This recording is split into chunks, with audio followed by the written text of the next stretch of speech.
Iya tah lurah nah iya. Hah? Ngomong naon lurah? Ngomong naon? Ngomong hayang ditempok.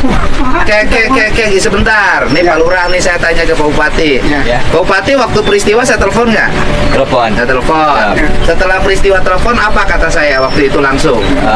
Masyarakat. Fungsikan, siapkan tempat relokasi, rumahnya saya bangunkan. Saya bangunkan. Aku noni ngomong ke mana?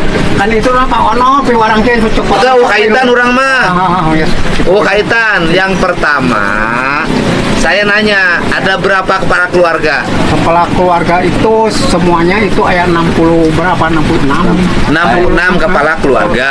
83. 83. Oke, Datakan di sana. ada 83 kepala keluarga. Ini kan tahu rawan kan? Ya, ya. Kebiasaan orang sini, kalau direlokasi, disiapkan rumah, Ya. rumahnya dikomplekkan, Ya. kemudian setelah rumahnya jadi, sebulan 2 bulan berisi, ketiga bulannya hilang ditinggalkan rumahnya. Ya, dikarenakan pencarian makanan itu di situ.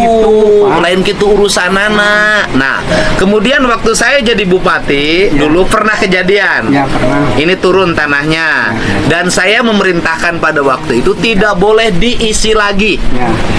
harus dihutankan. Ya. Terus diusian deui. Ya, seandainya seperti itu aja itu masyarakat.